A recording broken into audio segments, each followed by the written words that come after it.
Hello and welcome. Today we're going to be building the best ninja deck by going over every single ninja card you need to know about, the ninjutsu arts, the small engines, the tech cards, basically everything so we can build the perfect ninja deck together. Now keep in mind I have a pretty strong opinion about everything I'm going to talk about, so let me know if you don't agree with it. We're trying to build the best version and maybe there's something that I don't know about the deck. But without further ado, let's just jump into it. We're going to be building the best ninja core first of all with every single ninja monster and ninjutsu art. Then we're going to proceed to the small engines and tech cards. So for the ninja monsters, we gotta start with Hanzo. This is clearly a playset of it. It's a no-brainer, together with playset of Tubari and the Mitsu. Now Mitsu is a really cool card that I really like because it's number one, a free extender. Number two is a monster effect negation if you set up the plays right. Basically, if you go for Mazen and then Jiu can flip face down a monster plus itself, then you can flip it face up with Mitsu and negate a monster, which is really effective. For those reasons, I gotta play the playset of it, together with playset of Tubari. This is a quick play fusion during your opponent's turn, number one. Number two, you can discard it to spell summon a ninja monster from hand, which can give you a Hanzo secondary effect to get a surge, or Kageru to just bring back the Tubari and go for a fusion play, so it's a really important card for the deck as well. Moving on, we have Green Ninja. Now this is more of a controversial one. You can play between 1 and 3 copies of it, but the problem is the more you play it, the less you need it. The thing is, sometimes you just don't have the ability to special summon it because you need to special summon something else first, and the only way to do this is if you have another extender in the hand, or you have Tubari plus another ninja monster. So sometimes it can end up being pretty useless because if you use it, you're gonna have like a 3-card combo the majority of times, which is really hard to get into, of course. And also you only really need 1 copy of it because the secondary effect allows you to send it from the hand or field to the grave, and then you can target 1 monster, flip it face down, which is the more important effect the majority of times. That is why we play it. Moving on, we have Baku. Baku is a 1-up because it's a garnet for the deck. You gotta search it with something like Hanzo, then you can use the effect and you can go from there, but you don't want it in your opening hand, period. Next up, we have Kageru, and you can play between 1 and 3 copies of it, but I like playing only 1. You can get away with playing a second copy, and I'm gonna explain why that could be good, but 1 is the majority of times gonna be the right thing, simply because turn 1, this card is completely useless, alright? You don't need it except if you have to body specifically, or you have a way to dump something to the graveyard, because you don't have anything to bring back to the field, right? And so it's not really the ideal card to go for turn 1. However, as a follow-up play, it can be really efficient. You can also special summon it from deck to return something to the field, which is really great as well. Second copy of it can come up in a particular case in which you play a specific ninjutsu art, which we're gonna talk about a little bit later. Next up, we have Jiu. Now Jiu is a really controversial one. People play between 1 and 2 copies of it. I like playing 1 personally. I understand why you want to play a second copy of it. Essentially, this card is a garnet for the deck and you don't want it in your opening hand. The problem is if you end up drawing it, there's not a way to return it to the deck, so it becomes essentially useless, but you do need it in your deck because you can special summon it with Mazen and it can be a really effective way to disrupt your opponent's plays. So you gotta have it in the deck the majority of times, so that's why you would play a second copy of it. The problem that I have with this, the more copies you play, the more you're gonna draw it, and you don't want that to happen. So I would say play 1 copy of it, and if you have a way to return it to the deck, that's great. And there is one engine that can help you do that,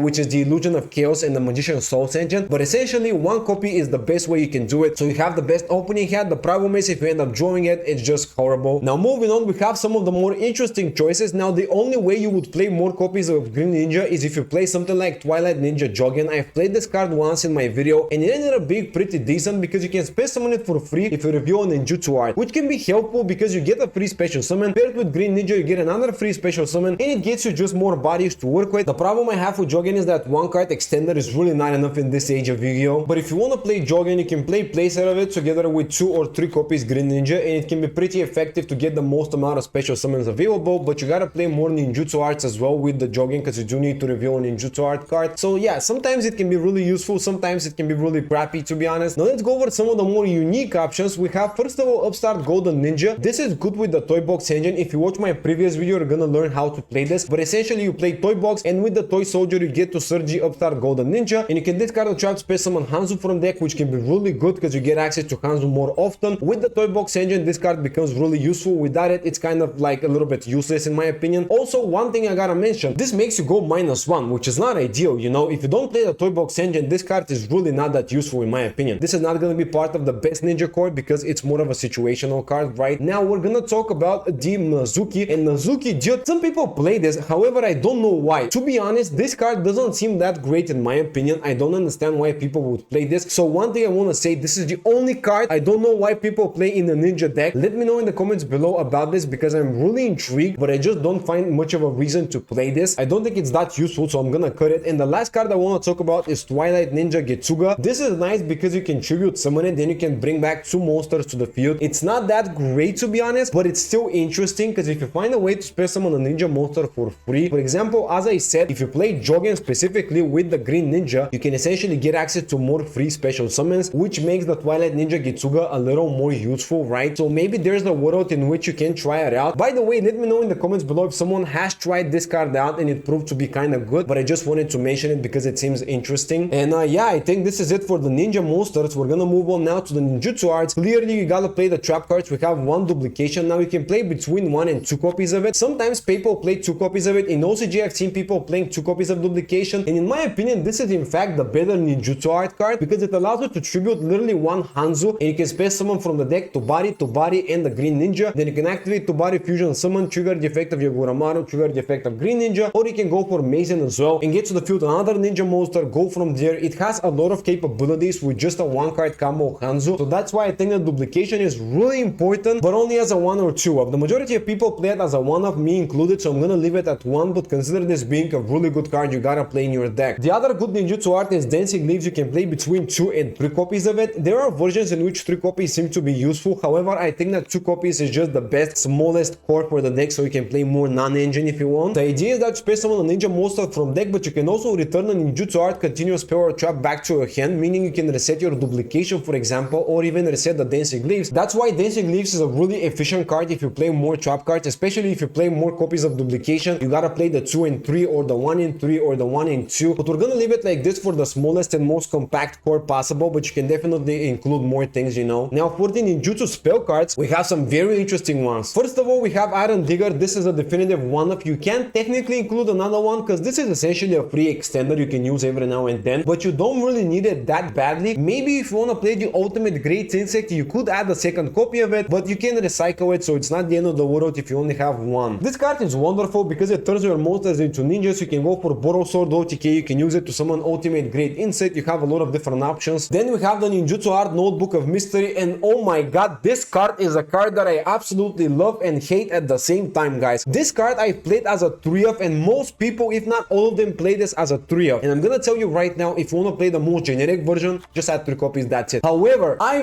really don't like this card, okay? This card sucks ass if you draw at turn 1, okay? You cannot use it. It's not that useful for you because your opponent needs to have a card on the field. That's why I don't like it. I think it's a 1 of if you want to play the most consistent version of ninjas, and I'm not even joking about it. Going second, it could be great, sure, it could be nice, but dude, just add more copies of Droplet, for example. It can be way more useful and you can break boards easier going second. I really don't like this card much. It can be nice against something like Labyrinth or a more control matchup, but if your opponent has like 5 negates, this card is first of all never going to resolve. Second of all, the effect is not that crazy too. So my hot take here is that I play it as a 1-off. I don't want to play multiple copies of it for those reasons, but you can definitely include more of it. I would understand if you do it. Next up, I'm going to talk about both field spells. The Hidden Village of Ninjutsu art can be really effective because you get to recycle, which is nice. Also, it has a nice protection effect tied to it, and it's definitely the better card to play, and it is also necessary for the ultimate great insect line of play. But there is also Detenchi Kaimei. This card, even though I don't consider it to be that good, if you're playing a going second strategy for ninjas, it could be decent. I'm thinking about making a video about this card in a going second ninja deck. Let me know if you want to see that, by the way. But essentially, you can attack face with Mason because it can attack directly, and you get to destroy cards on the field once you do that, and it can be really nice, but it's really neat because sometimes it just doesn't come up. Going first, it's clearly not a useful card at all. If you're gonna play a field spell, just play the Hidden Village, and it's better. But the Tenchi Kaimei is interesting in a go with second strategy that I'm probably gonna make a video about a little bit later, and it could be a nice card to play. For now though, we're gonna cut it since it's not part of the best possible core here. And now I want to mention some other great ninjutsu arts. First of all, the Mirage Transformation can be a nice one because you can tribute the ninja monster, and then you can space summon a monster from your opponent's graveyard, and it also becomes a ninja, which can be really useful to fusion off using it, or tribute it to activate another ninjutsu art, or even just stealing it from the graveyard to counter an effect in the graveyard that's activating, which are all great scenarios. And if your opponent's playing a graveyard heavy deck, this card can definitely be great to disrupt your opponent's place. Now there is also another interesting ninjutsu art card that I want to talk about, that is Notebook paired with the Ninjutsu Art of Alchemy. This is essentially Pot of Greed for the deck. So the way it works is you go for Notebook, send a ninja monster from your hand to the grave, then you set the Art of Alchemy, activate the effect, send to the graveyard the Notebook, and draw 2 cards, and if you get asked, you just lose 2 cards. Yeah, it can be nice, but you go -2, and it's really not worth it in my opinion, but you can play it technically. You can play like Placer of it together with 1 copy of this, and it could be a decent strategy sometimes. And the last ninjutsu art I want to talk about is the Super Transformation. Basically, you send a ninja monster and a monster your opponent controls to the grave, and then space summon 1 dragon, dinosaur, or sea serpent monster with a level less than or equal to the combined original additional levels of those monsters. So it's a little gimmicky, and it's designed to make use of some of the older ninja cards. For example, Yellow Dragon Ninja or the White Dragon Ninja are both dragon and a dinosaur. You can make use of those, but the main idea is that you somehow build a deck around this and maybe make some use of it. You can use also a generic sea serpent, dragon, or dinosaur. It doesn't need to be a ninja. The problem is it's just a little too gimmicky and too hard to pilot because you gotta combine the levels and all that stuff. I guess you can run it as a one-up and sometimes make good use of it because there are different levels you can use in this deck clearly, but the majority of times it's really not gonna come up. It's just for the sake of having fun. And now in the extra deck, clearly you play Placer of Mazen and your Goromaru, but if you only include more cards in the deck, becomes a little too stuffed. You can technically cut one copy Mazen or one Goromaru or both, because the third copy is gonna come up very rarely in a really grindy game. There's also Saizu. You gotta play 2 copies of this because essentially you search out a ninjutsu art that can get you access to the Iron Digger. You can also search the Hidden Village. You can go for any trap card. It's just really versatile and useful card in general. And then there are some more gimmicky options. For example, Blade Armor Ninja. Some people play it. It just allows you to attack a second time with the ninja monster. With the Iron Digger, you can make a monster ninja, so that could be nice. However, it's really not that great of a card and I wouldn't suggest you play it. There's also the Crimson Shadow Ninja, which you don't need to play because it's really difficult to summon and it's not even that great. And there is also a really interesting card, Ninja Shadow Mosquito. This can be useful, by the way. You can go for double effect Zeus with this. It has some other interesting effects, but it's barely gonna come up, so it's not a necessity. It's just a funny thing you can do with this deck as well. But yeah, that's it for the core of the deck. These are the most important cards you gotta play. Now for the other generically good monsters here, we gotta play the Cross Sheep clearly. You also gotta play SP. You also gotta play the Appaloosa for the Cross Sheep. The Borrow Sword is great for the Iron Digger OTK line. And there is also one more card that I like playing in this deck, that is Sprite Elf, because if you're one body short for the Cross Sheep Appaloosa combo, you can go Mazen, Sprite Elf with Mitsu, and this gives you Mazen, Space Summon, Jewel, Flip. Then you can go Mitsu, Negate, and you can bring back the Mitsu with the Sprite Elf. That is the main reason why we play this, and it can be still a really cool card to play around some interruptions as well, because your opponent cannot target your monsters. So this is a nice protection tied to it as well. And then there are 2 more extra deck slots you can use for whatever you like. The most generic ones are gonna be just IP and Typhon, because they're both cards that come up every now and then. But if you're playing different small engines, they're gonna need some extra deck space as well, maybe. Now, as of part 2 of the video, we have tech cards and small engines, so let's just go over everything. First of all, one card that every single person needs to play is Reinforcements of the Army. This is like the most important tool you can use. Draw Hanzo equals win the game. Other than that, there's also another very good card you can run, but only if you're playing a pure version, and that is Pot of Prosperity. However, Pot of Prosperity, sometimes it's gonna be a little bit counter synergistic if you're playing, for example, Magician's Souls. Now, let's cut Pot of Prosperity for now, because we're gonna change the deck a little bit. And also, one cool card you can play as well is the Ultimate Great Insect, and it can be pretty nice if you end up playing against something like Tempa. It could be pretty good. Against some matchup, it's fine. Against other matchup, it's kind of a meh card to use. It's just an additional tool you can use every now and then. It can be pretty useful sometimes. And now let's talk about the elephant in the room. In my opinion, the best Mo engine you can play, that is Toy Box. Basically, 3 copies Toy Box with the 1 soldier and the 1 tank. This gives you a couple of things, but we're gonna talk about it after we build the core here. We're gonna add 1 copy of Start Golden Ninja because that's the card you search, and then you wanna include Illusion of Chaos and Magician's Souls, of course. Now, I played 2 copies Illusion of Chaos with the playset of Magician's Souls. Also, we can play a couple copies of Droplet. You can play between 0 and 3. Let's just put 3 for now. You can definitely change it if you'd like. The main idea here is this: you get +2 off of Magician's Souls, you get 2 bodies to work with the toy cards, and you also get a way to Space Summon Hanzo more often. So these are 3 benefits to playing both engines. Now, if you want to get things a little bit spicier, you can also add Banshee to the deck, because you can summon it using 2 level 4s, and Banshee can give you a search for the Nemesis engine, and from there you can go for the Flag, and then you can go for Protoss, which I'm gonna be making a video about soon. But this is really fun. You get such a strong boss monster, and also you can literally just choose fire and maybe win some of your games off of that alone. The engine is really fun, and it also works really well because every single one of your ninja monsters is a different attribute, so you can really easily get 3 different attributes. Of course, it isn't necessary to play the Nemesis engine. It's just something fun you can add, so let's just cut it for now. Maybe you don't really need it that badly. And now let's talk about some of the other small engines and things you can do. In particular, I want to discuss an interesting 60 card build with Mekankus, so let's go over that. Alright, so this is what we're working with. Please don't copy this because it's not like perfect version or anything. I just slapped everything there so I can discuss it all at once. If you queue up with this, you're gonna lose every game. But essentially, we have a bunch of engines here. First of all, the Mekanku engine being the biggest one, with playset of Okimate, playset of the Water Rebiscu, the 1 Fire Dance, the 1 Mayo Washidori, and also the 1 Ceremony with the Spirit Walk. And also we play the 1 copy of the Hare and the Huli. This is all you need for the Mekanku cards. Now, out of the other engines, we have playset of Gen, playset of Ken. This gives your opponent a monster so you can use the equip spells onto something as well. Could be decent and it could be fun. It's more of a fun strategy to play, by the way. And the reason why this is good here and not in a 40 card build with ninjas or something is simply because you don't need to commit the normal summon for Hanzo. Now, together with that, of course, we do play the Toy Box engine still because it's pretty good. Now, we also play a couple of different things. We also have a small speed droid engine, and it's here basically because of Invoker. You can include Invoker to get access to the heroic challenger engine with the Morning Star and the Coal, which can give you more bodies to work with. And also, if you want to go even crazier with that, if you use 2 level 4s, you can go for Battling Boxer King Dempsey, which can search, for example, Hare or the Infernoble Knight Renault, and you can even go with Renault. And then you can even go for crazier stuff. If you do synchro summon a couple of times, you can eventually summon Charos, and Charos can go into Charos the Great, and you also have the Angelica's Ring for that as well. Although this is just completely different from the ninja stuff, this is like a whole different thing you can do. And if you want to go even crazier, you can also use the Invoker to summon Xyz Armor Fortress, get the Armored Xyz and the full Armored Xyz cards to go for Lancer as well, to add even more things to the deck. And this is mainly the idea. I'm not personally a big fan of this because it doesn't have basically anything to do with ninjas. The only connection is one is Old that special summons Hanzo. I don't know, I'm personally not a big fan of this because it barely uses any ninja cards in general. It just uses a whole bunch of different engines. But now that we got this out of the way, let's return to the actual ninja stuff. Alright, now that we're back with the ninja core, another great card you can play is actually Super Poly. It can be a really efficient board breaker for 2 reasons. Number 1, because it's Super Poly. Number 2, because it allows you to go for Dragus Tapelia after you go for something like Mazen, which can give you more layers of interruption, and technically it can be really useful. Now there are 2 problems with this. Number 1, you actually don't have much extra deck space, so you gotta cut something from it. And the biggest problem I have is the fact that getting access to a discard fodder or something that you don't need is gonna happen very rarely. Most of the time you're gonna have to discard something that's actually useful to you. Decks that don't combo off with 1-card combos usually use the majority of their cards in the hand, which means you're most likely gonna discard a hand trap, which is not ideal. For that reason, I don't like playing Super Poly or Droplet. Droplet is an exception if you play the Toy Box engine because then you have synergy with it. But yeah, that's my logic around this. I don't personally like playing Super Poly that much, so I'm gonna cut it for now. Now let's mention another interesting tech card, and that is Noble Knight Shield Bearer. Basically, you can use the effect of it to banish it from the hand, get a search for Baku, and then you can activate Baku and go from there. The problem with this is that you need to play 2 copies of Baku, and playing 2 copies of a Gardener that you don't want in your opening hand is actually not great in general. Plus that, most of the time you're actually gonna search it with Hanzo anyway, so you don't really need the Shield Bearer. The only case in which Shield Bearer could be nice is if you play the Nemesis cards, because this can literally be your 1-card combo towards enabling your Nemesis flag to be activated, right? Because you banish this and then you can return it to the deck. However, in any other scenario, I don't think that Shield Bearer is that useful because it takes 4 slots in your main deck and you actually don't need it that badly, so let's just cut it for now. And the last 2 cards I want to talk about are Book of Moon and also Book of Eclipse. These cards have similar synergies with the deck. Essentially, you flip your opponent's monster face down so you can tribute your opponent's monsters to activate your ninjutsu arts, which has been used in ninja decks for a really long time now. So in terms of synergy, these are one of the best non-engine cards you can play because they have tied effects with the ninjutsu arts. The problem I have with this is the fact that in order to facilitate those plays, you need to play less good of a card individually. So what do I mean by that? Well, basically, let's imagine I'm playing Super Poly instead of Book of Moon. Super Poly on its own has way better value because it can win me games on the spot alone, while Book of Moon can do way less, for the one benefit of having some synergy with the deck, which is not even that great because the main reason you're gonna use it is if you go first, set Book of Moon, then use the ninjutsu art on the following turn if you set it as well. So going second, you're not gonna be able to tribute your opponent's monsters easily. You're gonna have to go for some very unique shenanigans to do it, which makes it less good of a card for me. I just don't find the reason to play this compared to other hand traps or board breakers in general, especially with the amount of space that we have in the deck, which is clearly really stuffed. But yeah, I personally am not a fan of this. As a Book of Eclipse, it can be a decent board breaker. The problem I have with this again is the fact that ninjas have a really hard time OTKing because you actually need a pretty good hand in order to get OTK. Not to mention, if your opponent monsters end up surviving and you don't win the game, your opponent is just gonna beat you through card advantage, which is not ideal as well. It's just that with the amount of space that we have in the deck, I would much rather include something like Maxi and Ash Blossom for the rest of the deck and not play Book of Moon and Book of Eclipse, right? It makes sense. So for those reasons, I think this would be the best possible core, cutting IP here, and also you can technically fit in Cold by the Grave because it's really important. And when you add a Cold by the Grave to it, this would be like one of the best cores you can run with this deck. Obviously, I have to cut 1 copy of the Dancing Leaves and 1 of the Forbidden Droplets to play Cold by the Grave, but Cold by the Grave is a board breaker on its own these days as well. But yeah, together we managed to figure out the best ninja core we can do. I mentioned everything that I know of, that I could think of. Also, I actually forgot to mention one more thing, which is Snake Eye engine. Technically, you can play the Abilistar and you can get access to the Snake Eye plays, but it has no synergy with the deck whatsoever. And if you start your plays with the Abilistar, you're gonna have to go -1. But on the flip side, you don't need to commit your normal summon, which can be nice. The reason why I don't think I should even mention this is because it's generic and the only thing that does for the deck is give you free bodies. It doesn't synergize in any way, shape or form with the deck. Alright, now we're done with everything. If there's something that I missed to mention, let me know in the comments below. This was everything that I could possibly figure out and think of. But if you have any other questions, I would love to answer them as well in the comments. Also, check out more ninja content, more Master Duel content content in general in the channel, and I will see you guys in the next video. Have a great day.